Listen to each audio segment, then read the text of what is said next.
از دخوازم حساسي خو بگهینم بآواکی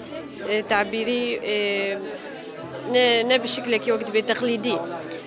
هر انسان كاري بشكلك يبي لوحي بخوينه بلكي جمره تشتكي خاص بمهبه از خوازم بس او شخصيه قد البر لوحي السكنه ودخوينه او بخوجي هنرمنده كاري تشنادي تي ببينه بلكي از بخوتي دنابينم جلو ماجي موضوع فكريه لدي ساجي بأواكي بجفاتا ما قرتي قريداية أم خلكن أم نكارن وقت بتهني بجين جلو ماجي أو كثافة لوحات هذا جبلكي وندبين الجم هنرمندي كرد بتواجي أفتشت هي جفاتا خلكن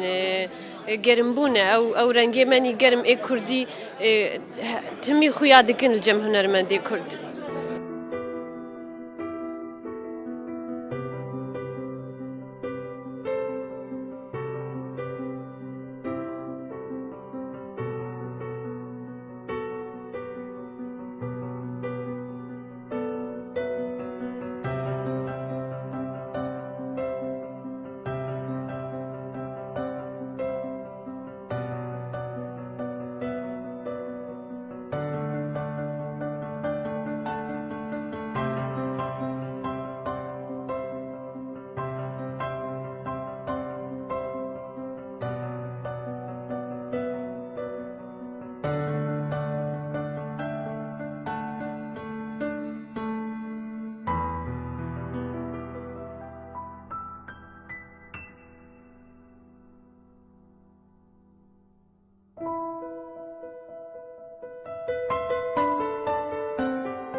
آرمانجا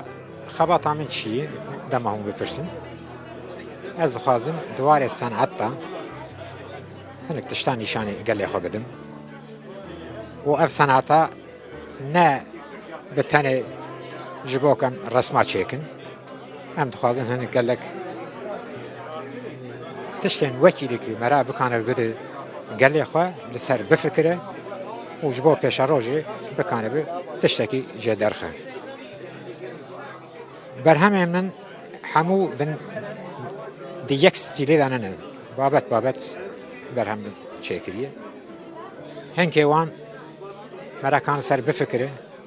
بیچه گلو آواج بوچی هنگی وان مرا کان بیچه اف رنگی وینا تنی بسش بومه و هنگی وان جهنن مرا کان بیچه وک سورئالیست تشتن و هنگی وان جی سر خباتکی مدرن رسمن به شکل از دخابتن